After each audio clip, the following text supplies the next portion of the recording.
kaparokya, bago natin umpisahan ang online viewership ng dalawang pananghaliang programa dito sa bansa, ang It's Showtime at ang Eat Bulaga, ay ibabahagi po muna natin yung usual na ginagawa po natin tulad ng ads na lumabas sa dalawang pananghaliang programa.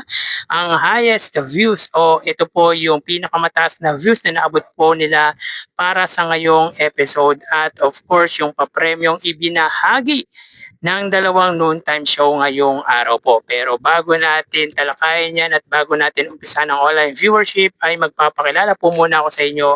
Ako nga po pala si Mervin, the man behind Kaparokya TV. So yun nga po mga kaparokya, umpisahan natin sa highest views na naabot ng dalawang noontime show. So para po sa It's Showtime, sila po ay may 99,000 views at para sa Eat Bulaga ay 119,000 views. By the way, present po si Vice Ganda. At dito mga kaparokya ay hindi po nakuha or naabot ng It's Showtime ang average views po nito na 100,000. Samantalang more than 100,000 naman po sa katapat nito na Eat Bulaga. So dito ay 20,000 ang pagitan ng dalawang noontime show pagdating sa highest viewership. Pabor nga po yan sa Eat Bulaga. So magawi tayo mga kaparokya sa ads na lumabas para po sa Eat Bulaga. By the way, wala po tayong na-save na ads para po sa It's Showtime dahil kapag nagsabay po ang commercial ng dalawang noontime show ay nahihirapan po tayong bilangin ang ads dahil mas focus po tayo sa ads ng Eat Bulaga. So dito mga kaparokya, ang Eat Bulaga ay may 49 TV ads. So kahapon nga po ay 53 TV ads. Ngayong araw naman po ay 49 TV ads. Meaning ay in 2 days time mga kaparokya, they got a total of 102 TV ads. So sa unang gap mga kaparokya ay 18 TV ads. Sa pangalawa ay 16 TV ads at sa pangatlo ay 15 TV ads with a total of 49 TV ads. So magandang buena mano pa rin yan mga kaparokya. Hindi man ganun kataas tulad ng kahapong ads na lumabas sa Eat Bulaga ay hindi na po yan masama sapagkat more than 40 ads po ang nakuha nila ngayong araw. Isang ad na nga lang po mga kaparokya ay 50 ads para po sa Eat Bulaga. So again, 49 TV ads and in 2 days time, sila po ay may total of 102 TV ads. So talagang improving ang ads na lumalabas ngayon sa Eat Bulaga. At ang dami na rin pong sponsor mga kaparokya ng Eat Bulaga tulad sa Perfi ay hindi lang po ang Game Zone ang kanilang sponsor dahil kasama na rin po dyan ang Happy Toothpaste. Samantalang alam naman po natin sa Sugod Bahay ay 10 po ang kanilang sponsors at pagdating naman po mga kaparokya sa Gimme 5 ay 3 po ang kanilang sponsors tulad niya po ng Bingo Plus, Ajinomoto at nakalimutan ko po yung isang sponsor nila. Bali 3 po yun mga kaparokya. If I'm not mistaken ay Aji Ginisa. And of course, The Clones Open ay yung play time. So, ang daming sponsors. Kada segment ay meron po silang sponsors. Kaya, di na rin po masama mga parokya kahit hindi ganun kataas ang ads ng Eat Bulaga unlike sa It's Showtime dahil sa dami naman po ng kanilang sponsors. So magawi tayo mga kaparokya sa papremyong ibinahagi ng dalawang noontime show ngayong araw po. So ang It's Showtime ay may 65,000 pesos at ang Eat Bulaga ay may 190,000 pesos. So kahapon nga ay 20,000 pesos ang ibinahagi ng It's Showtime at ang Eat Bulaga ay 200,000 pesos. So dito makikita po natin sa 65,000 pesos na ibinahagi ng It's Showtime, 20,000 dito ay sa Laro-Laro Pig at 45,000 naman po sa It's Showtime. So sa mga hindi po nakakaalam, ang winner po sa tawag ng tanghalan ay tatanggap ng 30,000 at 15,000 naman po sa non-winner. Pero Again mga kaparokya, kapag hindi po nag-announce ang host ng It's Showtime na tatanggap ang mga contestant ay hindi po natin kino-consider yung papremyong ibinanggit po natin. Basta in-announce po ay yun po ang mas i-consider po natin.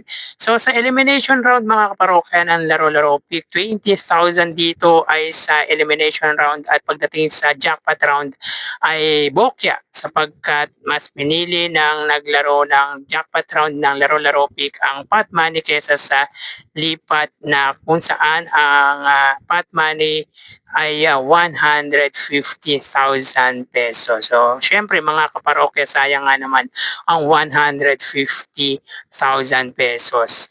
Nga lang mga kaparokya ay hindi nga po nito nasagot ang pot money question. Samantala sa Eat Bulaga mga kaparokya, sa 190,000 pesos na ibinahagi ng Eat Bulaga, 40,000 dito ay sa pera fee segment. So meaning ay na perfect po ng contestant na naglaro ang pera fee segment. Samantalang sa sugod bahay ay 85,000 pesos.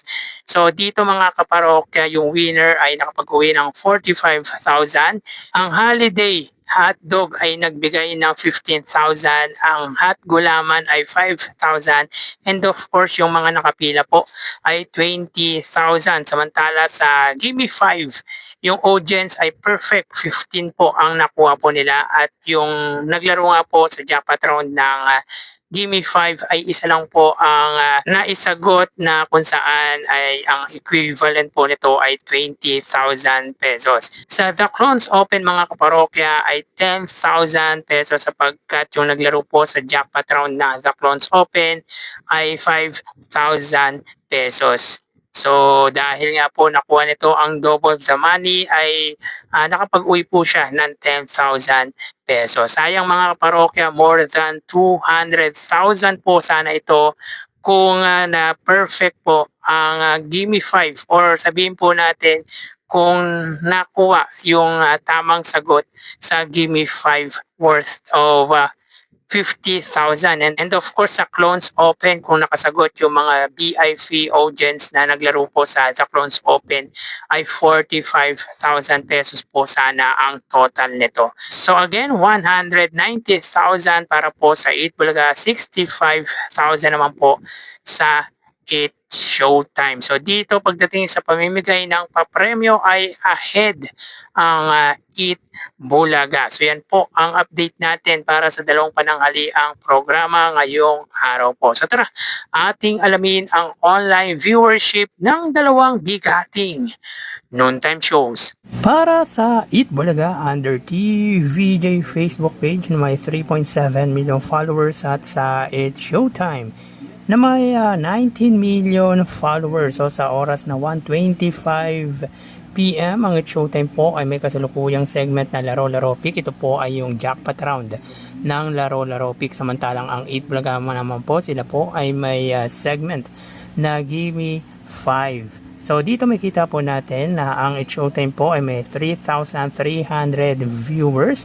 Samantalang ang Eat Bulaga naman po ay may 2,900 live viewers. So again, sa oras na 1:25 PM, ang It's Showtime po ay may 3,300 viewers at ang Eat Bulaga ay may 2,900 live viewers. So dito makita po natin mga kaparokya, ang pagitan ng dalawang noontime shows ay 400 viewers lamang at lamang po dito mga kaparokya ang It's Showtime. So again, makita po natin na ang Eat Bulaga ay naging 3,000 viewers at ang It's Showtime ay 3,300 live viewers. So mapunta tayo sa TV Network YouTube channel ang dalawang noontime shows. Unahin natin ang It's Showtime under GMA Network YouTube channel na may 40.6 million subscribers at sa Eat Bulaga under TV5 YouTube channel na may 2.68 million subscribers. So sa oras na 1:26 PM ang It's Showtime under GMA Network, sila po ay may 24,000 viewers. Ang Eat Bulaga naman po, sila ay may 21,000 or 22,000 under TV5 YouTube channel. So again, sa oras na 1:26 PM ang Showtime under GMA Network YouTube channel, sila po ay may 24,000 viewers at ang Eat Bulaga under TV5 ay may 22,000 viewers. So dito makita po natin ang pagitan ng dalawang TV network YouTube channel ay 2,000 viewers at ahead nga po dito ang GMA sa TV5. So mapunta tayo sa main YouTube channel ng dalawang noontime shows para po sa Showtime under ABS-CBN at Showtime na may 2.74 million subscribers at sa Eat Bulaga naman po under Eat Bulaga TVJ YouTube channel na may 1.72 million subscribers. So sa oras na 1:27 PM ang It's Showtime under sa kanilang main YouTube channel, sila po ay may 95,000 viewers. Ang Eat Bulaga naman po, sila ay may 108,000 live viewers. So again, sa oras na 1:27 PM ang It's Showtime, sila po ay may 95,000 viewers at ang Eat Bulaga naman po ay may 108,000 live viewers. So dito makita po natin mga kaparokya, pagdating sa main YouTube channel ay lamang ng 13,000 views ang Eat Bulaga against sa It's Showtime. So, bali ang total na nakuha ng dalawang noontime shows ay para po sa It's Showtime ay 122,000 viewers at 133,000 total views naman po sa Eat Bulaga. So, sa Facebook Live, both noontime show got 3,000 viewers. Sa TV Network YouTube channel ay ahead po ng 2,000 views ang GMA dahil sila po ay may 24,000, 22,000 naman po sa TV5. At sa main YouTube channel, 13,000 views po ang inilamang ng Eat Bulaga sa It's Showtime dahil ang It's Showtime ay may 95,000 at 108,000 naman po ang Eat Bulaga. So again, ang total views ng It's Showtime ay 122,000 viewers at 133,000 views naman po sa Eat Bulaga. So dito lamang ng 11,000 views ang noontime show ng Legendary Trio against sa noontime show ng GMA at ng ABS-CBN. Meaning ay wagi sa online viewership ngayong araw po ng Martes ang Eat Bulaga. So yan po ang lumalabas sa kanilang online viewership as of 1:30 PM. So magpapaalam na po ko sa inyo mga parokya. Magsilingat po tayo palagi.